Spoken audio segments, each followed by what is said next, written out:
afternoon. I'm Victoria Marshall with the latest news from the Washington Watch news desk. Tonight, the House is set to vote on a 3-month continuing resolution that will keep the federal government open through December 20th. The vote will take place under suspension of the rules, meaning it will need a 2/3 majority to pass. Speaker Mike Johnson expects House Democrats to support it.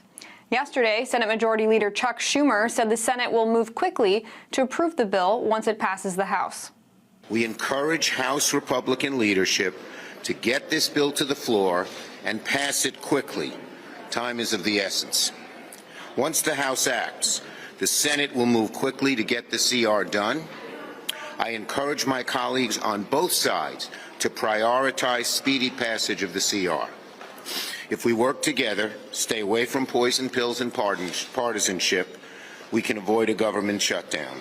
Speaker Mike Johnson blamed Schumer yesterday for Congress coming up so close to the shutdown deadline on September 30th. This is Chuck Schumer's fault. It is not the House Republicans that we're in the position where we have to have a resolution to continue funding the government at the end of the fiscal year. We did our work. We passed 12 appropriations bills through the committee process in record time. We put them on the floor. Almost 73% of federal funding has been passed through the House. We sent it all over to the Senate, and they've done nothing. They did not one bill, and they would not negotiate with us on the top line. So here we are. We loathe CRs as much as anyone, but this is the situation that the Senate Democrat leadership put us in. The bipartisan CR comes after a different version that was tied to a bill requiring proof of citizenship to register to vote was defeated last week. Both House and Senate Democrats were opposed to the measure. And after the vote tonight, lawmakers will return home to their districts and are not expected to return to the Hill until after the November election. And in border news, former President Trump has vowed to end the Biden administration's CPB One app and migrant flights program, which has allowed 1.3 million migrants into the country since January 2023. Here's what Trump told Fox News' Bill Malugin earlier today.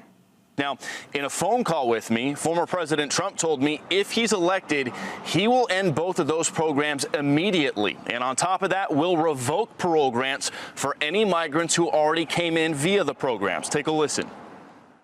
I would revoke it and they get out, and the app is bad. What's your message to those 1.3 million who have been paroled in the country and are expecting to stay here? Get ready to leave, especially quickly if they're criminals. Get ready to leave because you're going to be going out real fast. Through the two Biden programs, 70,000 to 80,000 migrants are allowed to lawfully come into the United States every month. They are not counted as illegal border crossers and are not a part of Border Patrol data. When Fox asked the Harris campaign if she would end the controversial programs, her campaign did not answer the question and instead sent a statement touting Harris's record as a prosecutor. And in international news, the Israeli military said on Wednesday it had shot down a Hezbollah missile fired at Tel Aviv, the first time that the Hamas-allied terrorist group had taken direct aim at the city. Since Monday, Israeli airstrikes into Lebanon have killed hundreds and injured thousands. It is not clear what percentage of the casualties are civilian and what percentage are Hezbollah terrorists. An Israeli military official told soldiers stationed at the northern border with Lebanon that the airstrikes are meant to prepare the terrain for a possible ground incursion. As Israeli airstrikes continue, American officials are working with allies to mediate a ceasefire deal to stop the conflict from turning into a full-blown war in the Middle East. Here's what U.S. Secretary of State Anthony Blinken said earlier today. With regard to Lebanon, we've been working tirelessly with partners to avoid a full-blown war and to move to a diplomatic process that would allow Israelis and Lebanese alike to go back to their homes. And those are today's headlines. I'm Victoria Marshall. For more news and commentary, be sure to check out the Washington Stand at WashingtonStand.com and follow us on social media for updates at FRC-DC. Now up next is Washington Watch with Tony Perkins. We'll see you tomorrow with more news and commentary.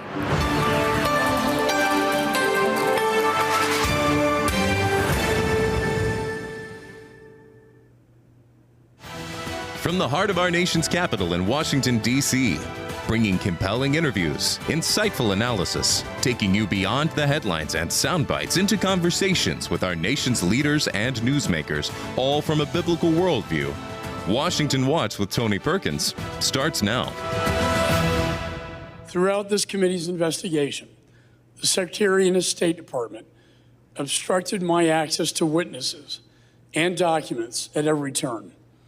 It was their failure to produce documents and testimony that determined the timing of my Afghanistan report and today's contempt markup. That was Chairman of the House Foreign Affairs Committee, Michael McCaul, yesterday, where the Secretary of State, Antony Blinken, refused to comply with a subpoena to testify before the committee. The House is now moving forward to hold Blinken in contempt of Congress. Welcome to Washington Watch. I'm your host, Tony Perkins. We'll get the latest on this matter from Texas Congressman Nathaniel Morin in just a moment. He's a member of the House Foreign Affairs Committee. The House is wrapping up votes, and he'll be joining us momentarily. Also, the House just moments ago approved a short-term funding measure to keep the federal government operating until December the 20th. The measure now goes to the Senate. As the United Nations General Assembly gathers in New York, some world tyrants are taking turns swinging at Israel as if it were a piñata at an October 7th celebration. And I would like to state very clearly and loudly here, the Israeli government, disregarding basic human rights, trampling on international law at every opportunity, is practicing ethnic cleansing, a clear genocide against a nation, a people, and occupying their lands step by step. That was Turkey's President Erdogan yesterday speaking before the General Assembly. Later on Washington Watch, Regent University professor A.J. Nolte joins me to talk about the blatant hypocrisy of Erdogan's claims that Israel is engaged in genocide. And we'll talk about what Erdogan's not-so-subtle intentions are for the region. Also, the conflict continues to intensify in the Middle East. At 6:30 a.m. this morning, millions of Israelis took refuge in their bomb shelters. A Hezbollah long-range surface-to-surface missile was fired from the village of Nafahiyeh in southern Lebanon. It was fired towards Tel Aviv. This is the first time in history that Hezbollah terrorists have fired at the city of Tel Aviv. That was Israeli government spokesman David Mincer earlier today. The missile was reportedly targeting Mossad headquarters in Tel Aviv. In response, Israel has stepped up its air attacks. Many are expecting Israeli troops to move into Lebanon. We'll get a report from Jerusalem with CBN Middle East Bureau Chief, our friend Chris Mitchell, a little later. Yesterday on the program, Wisconsin Senator Ron Johnson joined us to discuss the politically charged hearing in the Senate Finance Committee entitled Chaos and Control, How Trump Criminalized Women's Health Care. Now, here's an unsubstantiated claim made by the committee chairman, Senator Ron Wyden of Oregon, as he opened yesterday's hearing. Women are miscarrying, suffering life-threatening blood loss, losing their ability to bear future children, or dying because they were denied the emergency medical care that they needed. Now, this seems to be based on the same false claims made by the Vice President Harris, last week. And now we know that at least 2 women, and those are only the stories we know, here in the state of Georgia, died because of a Trump abortion ban. Not only are these claims false, but the women referenced actually died due to the reckless, pro-abortion, anti-woman policies of the Biden-Harris administration. We're going to talk about it with Dr. Ingrid Skopp, Vice President, Director of Medical Affairs at the Charlotte Lozier Institute. The website, TonyPerkins.com. Be sure and visit it. Lots of resources there for you. And as you can tell, there's a lot to be praying about, and I invite you to join us in our nation's capital October the 3rd through the 6th for the Pray, Vote, Stand Summit as we gather together to pray and prepare, to pray for our nation as we approach an election that will determine the future of our country. But, as I've said many times, the election will not solve the issues facing our nation. It could make it worse, but it will not solve it. The problems are much deeper, and so we need to gather together to pray and seek God on behalf of our nation. To find out more, go to prayvotestand.org or text the word urgent to 67742. House Republicans have laid the groundwork to hold Secretary of State Antony Blinken in contempt of Congress for his failure to comply with a subpoena from the House Foreign Affairs Committee to testify regarding the Biden administration's handling of the chaotic military withdrawal from Afghanistan.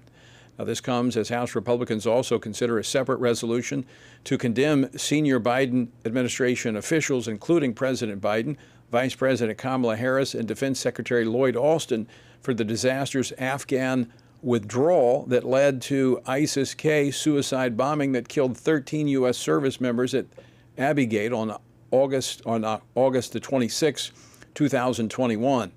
Joining me from the cloakroom off of the House floor is Congressman Nathaniel Moran. He serves on 3 House committees, including the House Committee on Foreign Affairs and the House Judiciary Committee. He represents the 1st Congressional District of Texas. Congressman Moran, welcome back to Washington Watch. Thank you so much, Tony. It's great to be with you. I'm sorry that I'm in the cloakroom, but we just got done with votes, and I knew how important this topic was to talk about tonight. So thank you for having me, even in this cloakroom setting. Well, appreciate you joining us. Let's talk about what you just voted on, because I believe the House has moved forward, or in fact, voting right now to hold the Biden administration accountable for Afghanistan. Well, and I tell you, when we had the vote in our committee yesterday to vote to hold Blinken in contempt, this was a very important vote that we took, because by doing so, we took a step to say, look, we needed to talk to the very top of the Secretary of State's position, the very top of the State Department, to get answers. Particularly, we needed answers from Secretary Blinken that nobody else could answer. Why was it that they didn't evacuate non-combatants sooner? Why didn't they actually follow the plan that would have preserved a number of civilian deaths there in Afghanistan? Why did they wait so late to defend the Afghanistanis the way they should have, the way the generals and the Defense Department talked about doing? And quite frankly, why was it such a mess? So, Congressman Moran, talk about what you would hope to gain from testimony from Secretary Blinken. I mean, he's obviously avoiding coming before the committee to testify on this. What are they hiding? Well, responsibility starts at the top, and Secretary Blinken is the last person in the chain that we had not been able to talk to get these final answers on the botched withdrawal. We talked to a number of military leaders about the plan for withdrawal, but when you talk about keeping the State Department officials there on the ground for as long as he did, we needed to know why. Why was that happening? Why did they not evacuate those State Department officials earlier? Why did they keep the embassy open so long, even into the mid-August time period, before they started getting those civilians to safety, when it was clear that things were breaking down? How did that play into the vote that just took place on the House floor now to condemn the Biden administration for the chaotic withdrawal from Afghanistan? Certainly, it was a critical part of the vote that we just took. And critical because when we talk about holding the chain of command responsible, it doesn't just stop with the Secretary of State. It goes on up to Vice President Kamala Harris and President Biden, and the decisions that they were making, that then they were consulting with not just Blinken, but the military advisors on making those decisions. So there's a number of people in that chain of command that need to be held accountable. But it starts really, really at the top with President Biden and Vice President Kamala Harris. Congressman Moran, some would say, look, this is history. It's old. We're moving forward. Why are Republicans still focused on this? I think the story is really important. Last month we had a Gold Star ceremony where we had a number of the Gold Star families here and gave them the Congressional Gold Medal to present to them, those families that lost the 13 members at the Abbey Gate, as a remembrance for the sacrifice and service that they gave to this country. It is so vitally important that we do not forget the sacrifice and service of our military members, but also of what we need to do better in the future. And if we don't continue to tell that story, we know if it's just told once, we're going to forget that, and we're not going to relearn the lessons of history, and we're not going to do better next time. We cannot forget the mistakes that were made in the Afghanistan withdrawal. It has crippled the trust across this globe that we had before that time. And as a result of that, we've seen the rise of the axis of totalitarianism and these tyrannical regimes across the world who were emboldened by the weak policies and the botched withdrawal in Afghanistan. And now they're pushing against our other allies across the globe. So is this what happens when political objectives overtake military objectives? Yeah, that's exactly what it is. When you're making decisions clearly from a political lens and not from a policy lens, whether that's defense policy or state policy or foreign policy, all the good policy would say, don't do it this way. But the politics of the day, the emotion of the day, drove the Biden administration to make some very poor decisions in that moment. And we are suffering years of consequences as a result of that. And we have lost trust with many nations across this world who do not believe that we're going to keep our word to them when we give it. Congressman Moran, you're going to be leaving town. Congress is going to be adjourning to go back to their districts, will not be back until after the election. Do you anticipate that this effort to hold Secretary of State Antony Blinken in contempt of Congress will continue? Yeah, I do. But it was a great step for us to take before the October break and certainly before the November elections. And that's the wrong word for me to use, is break. It's not. We're going home to work hard in our districts. We're going home to election. We're going home to make sure that folks have the information they need to make the correct decisions when they go to the ballot box. Informed voters are what we want on November the 5th. When you come back, as of today, of course, I assume the Senate is going to follow through the continuing resolution passed the House, keeping the government functioning until, I shouldn't say functioning, funded, I should say, until December the 20th. You come back in a lame duck session, you're going to be confronted once again with a funding issue. What's that going to look like? It's going to look like, unfortunately, what we've seen before. This is the same song, second verse, or maybe it's the same song, 20th verse that we've seen before. I'll tell you, Tony, I did not vote for the appropriations package that just went through. I did vote for the stopgap resolution last week that had the SAVE Act attached to it.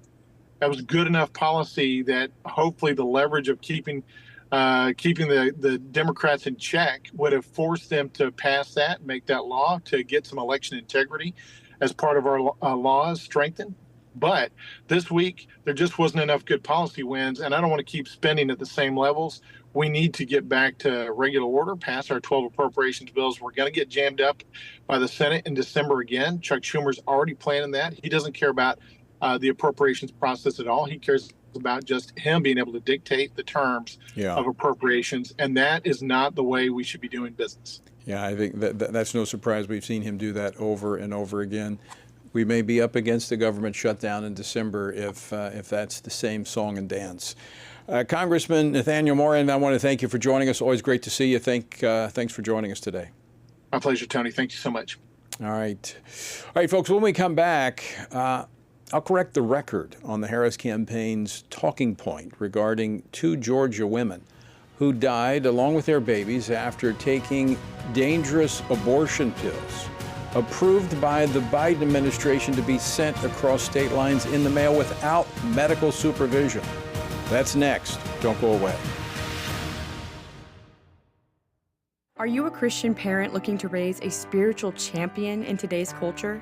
Renowned author George Barna has written a new book, Raising Spiritual Champions. This book offers valuable insights based on extensive research conducted by George Barna, the Family Research Council, and Arizona Christian University. Learn how to help your children discern biblical truth and find compelling meaning and purpose. Don't miss out on this essential resource for parents. Order your copy today. Hello, I'm Jody Heiss, president of FRC Action. Here in America, we thank God for the right to vote, and we can all agree on the importance of this upcoming election.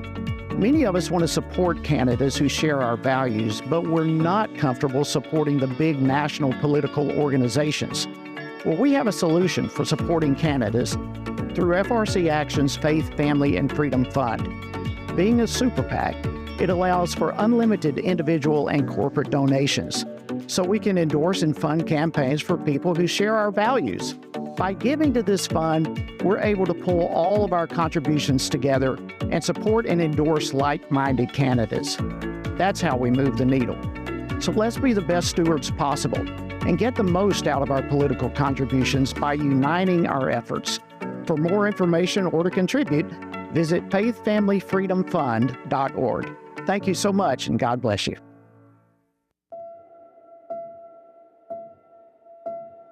All of us are born with the desire to find truth and meaning. Where did I come from? What happens when I die? While our answers to these questions may divide us, we are united in our need for the freedom to answer life's biggest questions and make life's biggest decisions for ourselves. That's why religious freedom matters for everyone. Religious freedom matters because the powerful have long wanted to control those who are less powerful. Religious freedom matters because the freedom of those who are different is often threatened by those who believe different is dangerous. At the Center for Religious Liberty at Family Research Council, we promote religious freedom for everyone because the only alternative is religious freedom for no one. We encourage Americans and the American government to engage and advocate for the persecuted, and they do. We work every day to bring good news to the afflicted, to proclaim liberty to captives and freedom to prisoners. We do it because that's what Jesus does. We work to give freedom to others because we ourselves have been set free.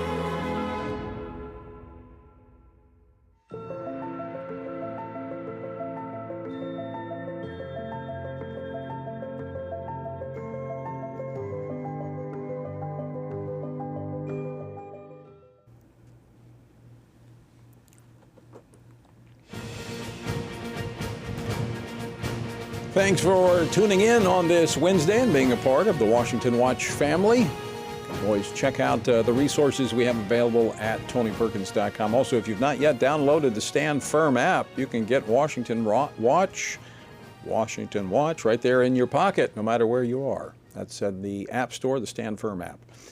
Vice President Kamala Harris, with help from the legacy media, of course, continues to push a campaign talking point that the deaths of 2 Georgia women who took abortion drugs in 2022 were caused by their state's pro-life laws. Of course, trying to link that back to Donald Trump. Now, this narrative ignores both the details of the medical care received by both women as well as the inherent dangers posed by chemical abortion drugs being sent through the mail as a result of the policies by the Biden-Harris administration. The pro-life medical community has been sounding the alarm regarding the dangers of the abortion drugs for years. Joining me now to explain what is really taking place here is Dr. Ingrid Skopp, Vice President of Medical Affairs at the Charlotte Lozier Institute and a board-certified OB/GYN. Dr. Skopp, welcome to Washington Watch once again. Thanks, Tony. I'm so glad to be with you to discuss this heartbreaking situation. So lay out the facts for us in these tragic deaths that are being exploited by Democrats. We've seen the vice president yesterday. This was in a Senate Finance Committee. These were alluded to. Tell us what's going on. We learned of these women's deaths in a recent ProPublica article, which of course immediately placed the blame on Georgia's pro-life laws. But the reality is Amber Thurman died of sepsis following mifepristone and misoprostol, which the FDA maintains a black box warning on mifepristone, warning doctors that this drug can cause an unusual sepsis that can kill women. And there have been dozens of women who have died that we know of from this virulent and aggressive infection. Candy Miller also died following complications of these drugs in Georgia. And as you mentioned, the FDA has, over time, has progressively removed so many safeguards on these drugs that right now they can be ordered online, they can be delivered through the mail, and women get them, and then they are having a totally medically unsupervised, do-it-yourself abortion. And when complications happen, and they're frequent, at least 1 out of 20 women, these women have nowhere to turn. So explain the connection that Vice President Harris is trying to make with the pro-life laws in Georgia being responsible for these deaths since they took the dangerous abortion pill unsupervised. Well, isn't it ironic that the changes the FDA made were all prior to the Dobbs decision that overturned Roe v. Wade? So this was not, allowing these drugs to be readily available was not a response to the Dobbs decision. This was the plan all along. And they have never seem to care about the women who've been harmed. In fact, they don't look very hard for complications. In 2016, the FDA said, you know what, don't even tell us about any complications from these drugs unless they kill the woman. So while not maintaining data, they've allowed these drugs to flood our country. And this all happened long before the Dobbs decision. But of course, we've seen since the Dobbs decision that abortion advocates have pointed at these laws. They've misinformed the American public about the laws. They've intentionally stirred up confusion and fear-mongering among doctors. They've failed to explain the laws to doctors. And so what we see is confusion on the ground, confusion with women. At least part of what happened in these women not presenting for care in a timely manner may have been their misinformation that women would be prosecuted for seeking abortion. No, they just needed to present for care so they could be receive the quality care that every single pro-life law allows. The ProPublica article, by trying to confuse, said that a DNC is illegal. No, a DNC is just a method of providing medical care. What is illegal is ending human life electively in Georgia. So this kind of confusion obviously may have led to some confusion with the doctors on the ground. It's not really clear, but the reality is the Georgia law allowed the doctors to do whatever they wanted to do. The women died from these dangerous drugs, and that was an action taken by the FDA long before the Dobbs decision. So, Dr. Scott, part of that confusion, we've heard this from the Vice President, we heard it again yesterday in this committee hearing in the Senate, that doctors in these pro-life states like Georgia are prohibited from doing miscarriage care. Speak to that.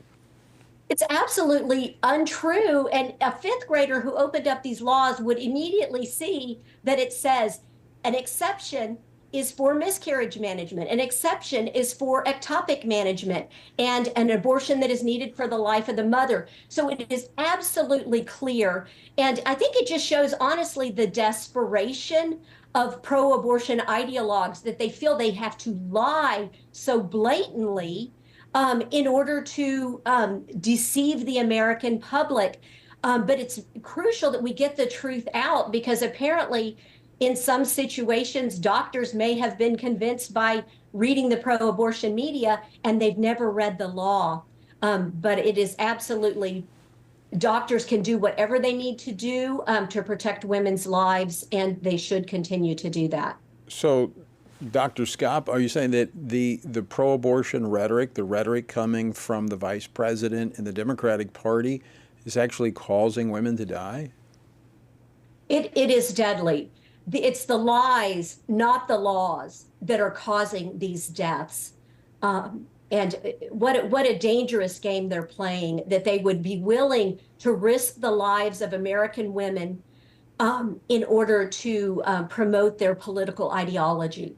That is not surprising, but it is very troubling that they would allow women and doctors to be confused just so that they can achieve their political objectives, even if it costs the lives of women, the very ones they say that they are for. Dr. Scott, I want to thank you for joining us. Always great to see you, and I always appreciate your insight. Thank you, Tony, so much for this opportunity to spread the truth. And folks, I hope you'll spread the truth as well. Tell other folks to tune in to Washington Watch so you can hear the truth and counter the legacy media. All right, don't go away. When we come back, we're going to get an update from Jerusalem. We're going to be checking in with Chris Mitchell, so don't go away. Everything we do begins as an idea.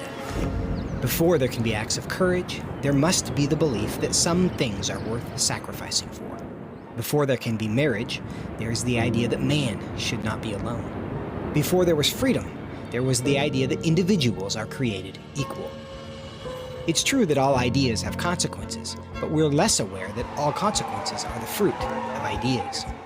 Before there was murder, there was hate. Before there was a Holocaust, there was the belief by some people that other people are undesirable. Our beliefs determine our behavior, and our beliefs about life's biggest questions determine our worldview. Where did I come from? Who decides what is right and wrong? What happens when I die? Our answers to these questions explain why people see the world so differently. Debates about abortion are really disagreements about where life gets its value. Debates over sexuality and gender and marriage are really disagreements about whether the rules are made by us or for us. What we think of as political debates are often much more than that. They're disagreements about the purpose of our lives and the source of truth. As Christians, our goal must be to think biblically about everything. Our goal is to help you see beyond red and blue, left and right, to see the battle of ideas at the root of it all. Our goal is to equip Christians with a biblical worldview and help them advance and defend the faith in their families, communities, and the public square. Cultural renewal doesn't begin with campaigns and elections. It begins with individuals turning from lies to truth. But that won't happen if people can't recognize a lie and don't believe truth exists. We want to help you see the spiritual war behind the political war, the truth claims behind the press release, and the forest from the trees.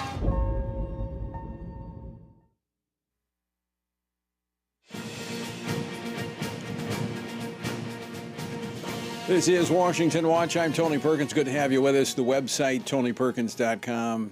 Be sure and check it out. Israeli military officials confirmed today they shot down a Hezbollah missile fired at Tel Aviv. Now, this marks the first time the Iranian-backed terrorist group has fired a missile this deep into Israel. The missile was reportedly directed at the headquarters of Mossad, Israel's intelligence agency.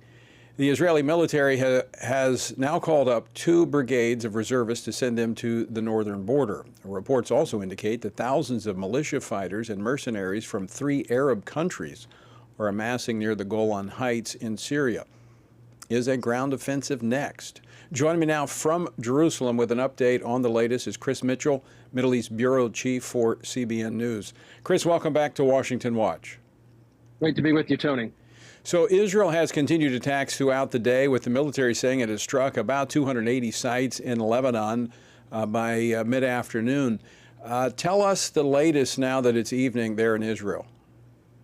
Well, Tony, I think in the last 3 days or so, there's been actually 2,000 strikes in all throughout southern Lebanon, as well as the Bekaa Valley.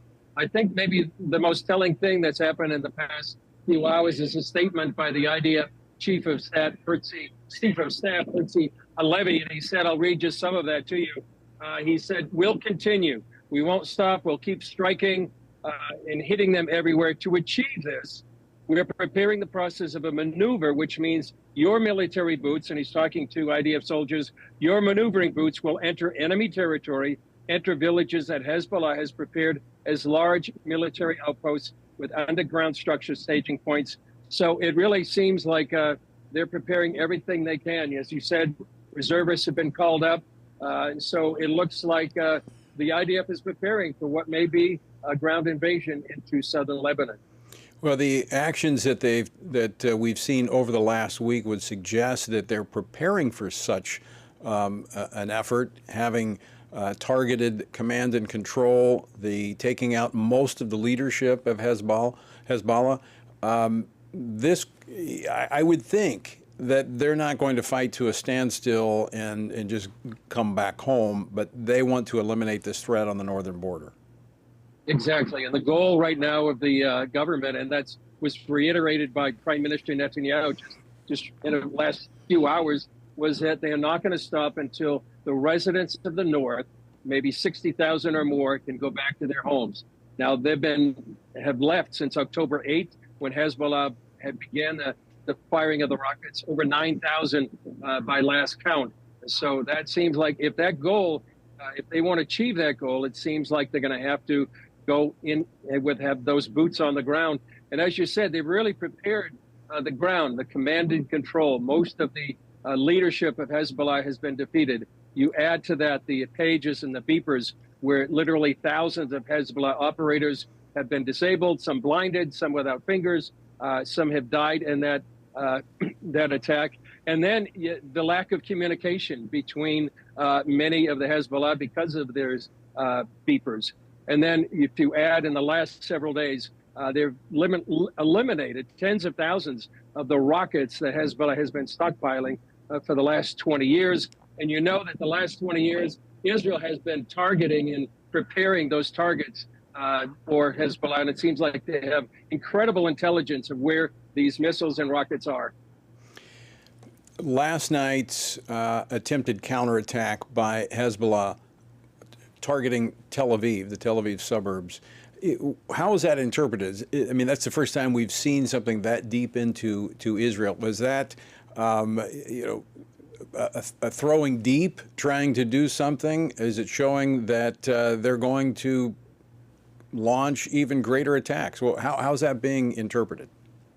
I think I would interpret it as throwing deep. Going down as far as Tel Aviv was maybe a week or two ago a red line, and that would have been provoked a war. But I think the way that Hezbollah has been degraded so dramatically in the past 2 weeks, I think it was just throwing something long. They could at least give a shot at the Mossad headquarters in Tel Aviv. But I don't think Israel saw it as a red line. I think they saw it really as just sort of more of a desperation. They still are able to fire, maybe a couple of hundred rockets per day, but most of them have been intercepted by the Iron Dome.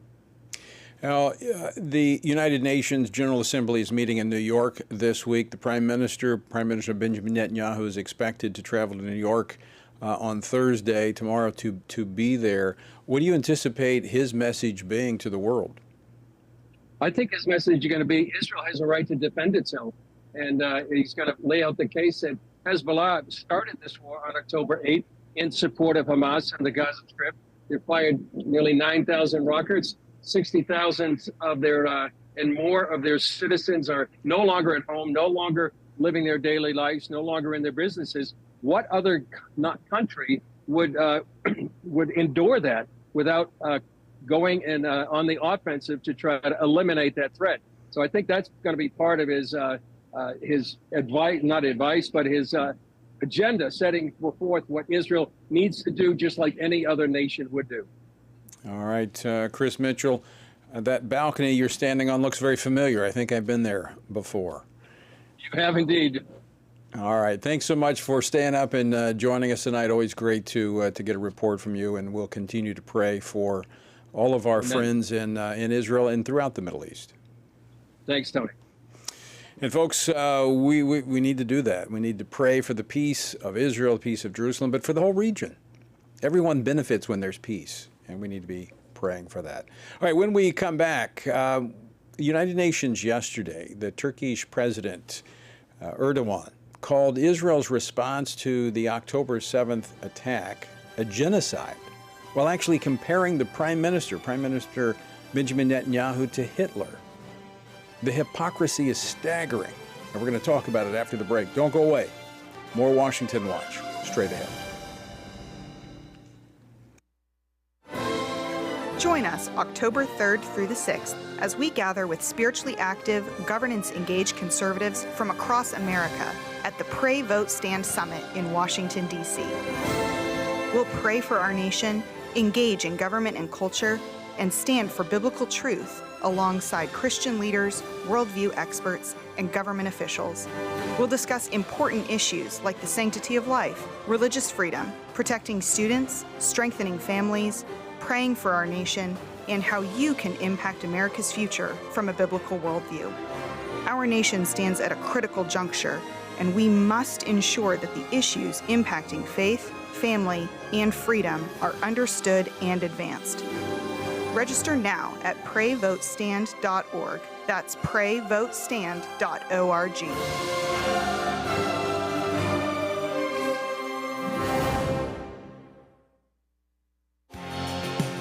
Jesus said in John 15, "These things I've spoken to you, that my joy may remain in you, and that your joy may be full." In 2024, in these divided and uncertain times, how can this be possible? By abiding in Him through His Word. At Family Research Council, we want to help you do that, which is the reason for the Stand on the Word Bible reading plan. In just 10 to 15 minutes each day, you will have read the entire Bible in just 2 years. But more importantly, you will be abiding in Him daily. Find our Bible reading plan at frc.org/Bible. And join Tony Perkins each weekday for a 10-minute devotional inspired by the daily reading and designed to encourage you on this journey through the Bible. Listen on Apple Podcasts, Spotify, and YouTube. And remember, the grass withers and the flower fades, but the word of our God will stand forever. Research has found that there are 59 million American adults who are a lot like you. There are millions of people around the country who are born again, deeply committed to practicing their faith, and believe the Bible is the reliable Word of God. But that's not all. They're also engaged in our government. They're voters. They're more likely to be involved in their community, and they're making a difference in elections. The problem is that a lot of them feel alone too. We want to change that. FRC wants to connect these 59 million Americans to speak the truth together, no matter the cost. If you want to learn more about this group and what it means to be a spiritually active, governance-engaged conservative, or if you want to find out if you are one of these sage cons yourself, join us. Go to frc.org/SAGECON, SageCon, to learn more. That's SAGECON, SageCon, to learn more.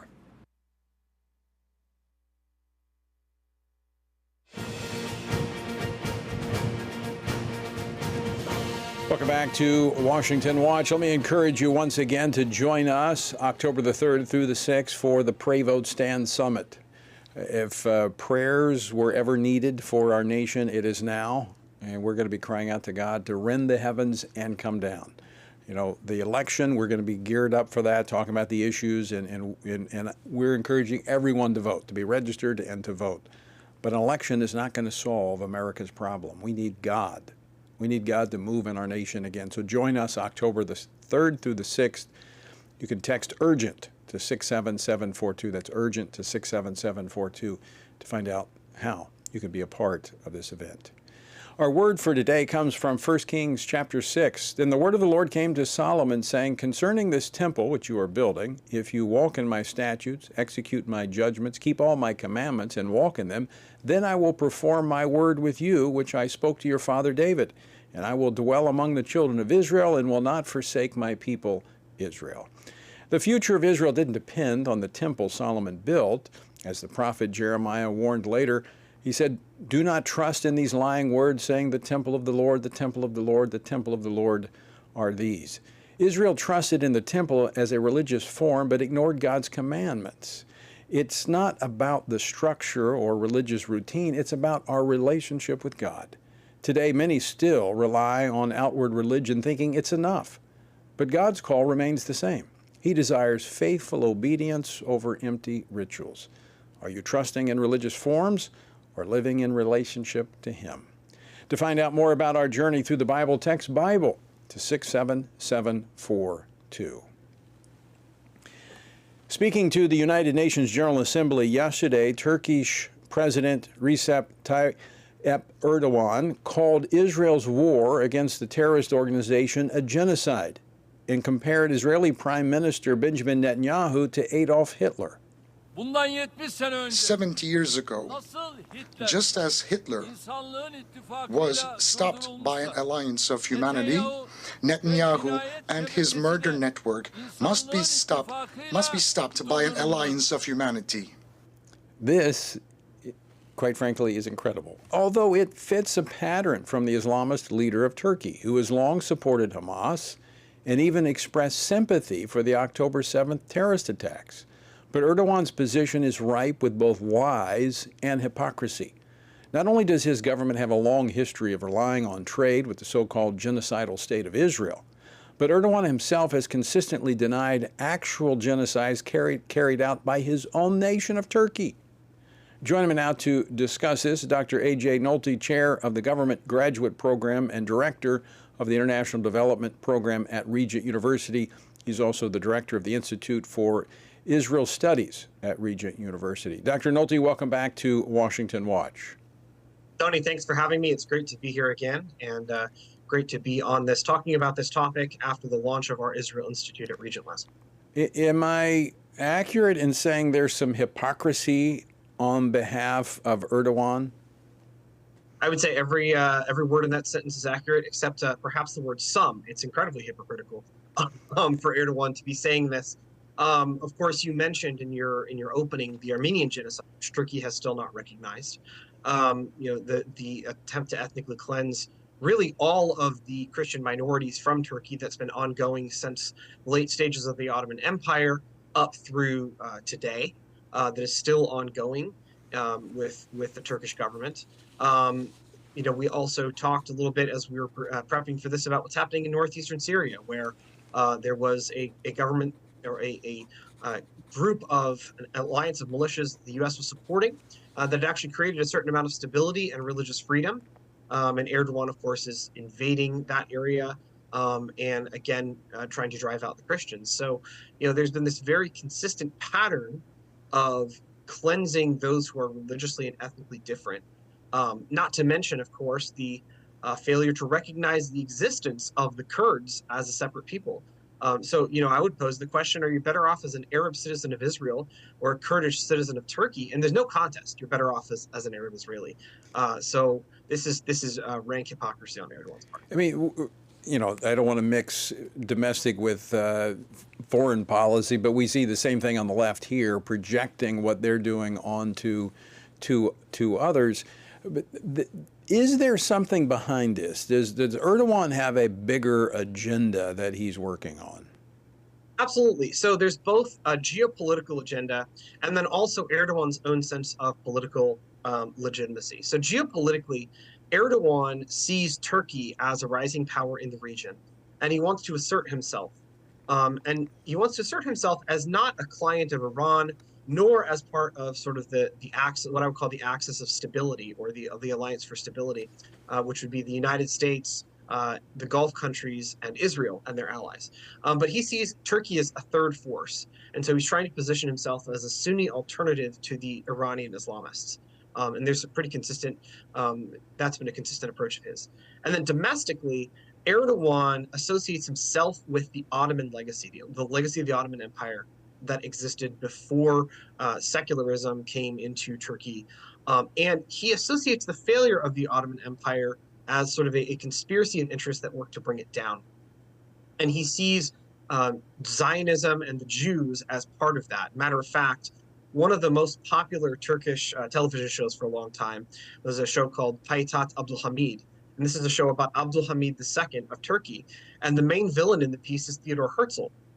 And the idea was that Herzl was sort of working with the resistance movements against Abdülhamid II to undermine Islam and undermine the Ottoman Empire. And of course, Erdogan sees himself as Abdülhamid II. So it's both a form of domestic legitimacy and also a form of geopolitical strategy, where he's trying to position himself as another defender of the Palestinian cause, another alternative to Iran, but also as a sort of restoration of the Ottoman legacy. And of course, in his mind, that involves also combating, quote unquote, the scourge of Zionism. Well, we see in his activities outside the boundaries of Turkey, funding mosque and different activities that would suggest that maybe he's even trying to set up eventually the geographical boundaries of the old Ottoman Empire. Is that a stretch? Yeah, absolutely. No, not at all. Not at all. I think whether he's envisioning direct Turkish rule over those territories, or simply that Turkey will be the hegemon and sort of, Ottoman by proxy, that is absolutely his goal. One of his former foreign ministers, a man by the name of Ahmet Davutoglu, actually talks about this explicitly, and about how Turkey needs to be a geopolitical force in the Middle East. And part of this is also a broader tilt. If you remember back when Erdogan was first elected, there were a lot of people that were very optimistic about him. They were hoping that he could be sort of the Muslim equivalent of a Christian Democrat. And he was very much tilting toward Europe. And that was the idea was that he was going to push for EU accession. I would say that has dramatically changed. And now he's looking at Turkey as more of a Middle Eastern power. And as a Middle Eastern power, that means both disrupting the sort of pro-Western US-led alliance and also countering Iran, although that's more indirect and more along lines of we're a Sunni power, they're a Shia power. So, Dr. Nolte, how does that play out in the future as Turkey is a part of NATO? It looks like their objectives will be in conflict with NATO objectives. Well, that is what we used to call before mass inflation, the $64,000 question. On the one, is it better off having NATO or having Turkey inside the NATO tent, or are they more disruptive inside the tent than out? I don't envy our next president having to think about that. But what I will say is this. There are some areas on which it is strategically, Turkey views it as strategically in their interest to cooperate with NATO. They don't necessarily want a more assertive Russian presence, although they will strategically compete with Russia in ways that the two of them competing over resources, they believe, drives out the West. That's kind of what they're doing in Syria. And so Erdogan himself is playing a game with NATO where he wants to stay just enough on the positive side of the ledger that he won't get kicked out and that he can use them as a shield against Russia, but also have the freedom to, as we would say, make mischief in the Middle East. And I think in the long run, that's a very, very complex question for the alliance. As it depends as much on what we think of as sort of the purpose of the NATO alliance as it does on the relationship with Turkey. Well, let's look at it through the lens of the relationship with Israel, and where the United States is obviously with Israel and most of the NATO countries. And here you have Erdogan, bashing Israel. In fact, of course, he's not alone. I mean, Israel's like a piñata at the UN Assembly. Everybody's taking their swing at them. But if there's some evidence to suggest, and I don't know about Hamas, but I know other Islamic militants around the world are receiving equipment and material from Turkey. At some point, this becomes a direct conflict. Yes, absolutely. And it's a question of how long you can let Turkey play both sides against the middle. I will say Turkey's relationship with Israel is very complicated. They had a reasonably warm relationship in the past, partially because they're both U.S. allies and partially because both of them saw some of the more Arab nationalist movements as threatening. That being said, the Turkish population, from what I understand and some of the research I've done, is very, very strongly anti-Semitic in a lot of dimensions. And so Erdogan is probably more reflective of the Turkish population's views about Israel than some of the previous governments that had a more positive relationship with Israel. And so I think the Israelis are also trying to figure out how far this is going to go, because on the one hand, there have been a lot of trade ties, there have been a lot of historic ties between Turkey and Israel, and there's a hope to try to maintain that. But on the other hand, you have to look at what's happening right in front of you, and this is certainly not a positive trajectory that Turkey's on from Israel's perspective. So again, very, very complicated situation and not trending in a positive direction if Erdogan and those who follow his policies are going to be in charge of Turkey. What is driving the anti-Semitism? Is this a religious issue for them with the growing influence of Islam in Turkey? That might be part of it. Certainly, there has been a much, despite the attempts of the aggressively secular governments in Turkey to suppress it, they never really got a handle on Islam. They were never really able to sort of tame it and Turkify it, which is what they tried to do. Religious freedom actually works much better than that type of repression. And sometimes when you repress a religion like that, it can become actually more extreme. I know that you and I have talked about that before. That's part of it. Also, Turkey actually has a real live deep state and has for a long time. And so because of that, there is a lot of conspiracy theory mentality that goes around. And as you know from looking at history, conspiracy theories inevitably get the Jews roped in somehow. So I would say it's fertile ground if you combine those two things, and it's been growing, unfortunately, for a while. So Dr. Nolte, I want to step back now beyond Turkey to where we were 4 years ago, where we saw the historic Abraham Accords being launched in Israel, relationships being normalized with Arab countries. That was moving forward until the end of the Trump administration. Now that seems to be somewhat seem to be tattered somewhat. Could that, if that's resurrected, so to speak, bring back stability there in the Middle East, in your opinion? Absolutely. I think advancing the Abraham Accords, there's so much that those countries have in common. I called them the Alliance for Stability for a reason. Geopolitically, there's a lot that they have in common. Also, it's worth noting there's no love lost between the Gulf countries and the Turks. The Turks during the Arab Spring were funding a lot of the Muslim Brotherhood type movements, and that antagonized many of the Gulf countries. Matter of fact, some of the Gulf countries are very clear-eyed about the neo-Ottoman ambitions of Erdogan. And so even as Turkey is sort of moving in this direction, that's yet another reason for these countries to draw closer to Israel, because they have common interests. Certainly, Iran drives them all together, because that is a big threat to stability in the region. Compare, we just got a couple minutes left, the strength of Erdogan's military, and I know he's verbose, he is boisterous, but does he really have something to back that up? I would say the Turkish military, because of the NATO ties, has a better position than a lot of other militaries in the region. Probably not as good as the IDF. They might have more diverse capacities just because Israel's military is so focused on its own defense, and Israel's a little bit more, Turkey is a little bit more focused beyond that. That being said, one of the things that has happened during the Erdogan regime is a lot of purges of that professional military officer corps, as he's wanting to put his own loyalists in. And so, on paper, it looks very good. In practice, it's a little bit harder to tell. So what should we be keeping our eye on? Keep an eye on what's happening in Turkey. Keep an eye on Erdogan's own position within Turkey. Keep an eye on what the Turks are doing abroad and what alliances they make in the region.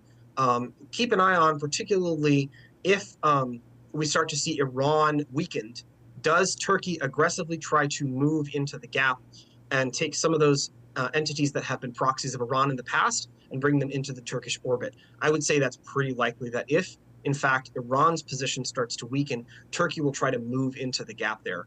And then, of course, that question of how the U.S. should respond. Do we want to keep Turkey inside the tent, or are they so hostile now that actually they're moving outside of a country that we can really ally with? That's very interesting. Dr. A.J. Nolte, always great to talk with you. Thanks so much for joining us today. You bet. Thanks for having me. Absolutely. A lot to pray about as we see this anti-Semitism spread, but also the fact that none of the things are clear-cut. They're so intertwined, and one move elicits another move. Every action gets a reaction. All right, folks, let's pray. Until next time, let me invite you once again to come to Pray, Vote, Stand Summit, October 3rd through the 6th. I mean, every day you hear why we need to be praying. All right, and I'm going to leave it on that note. As the Apostle Paul said, we've done everything we can do when we prayed, when we prepared, and when we've taken our stand. By all means, we've got to keep standing.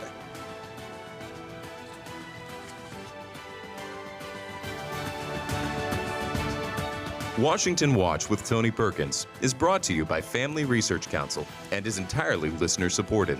Portions of the show discussing candidates are brought to you by Family Research Council Action. For more information on anything you heard today, or to find out how you can partner with us in our ongoing efforts to promote faith, family, and freedom, visit TonyPerkins.com.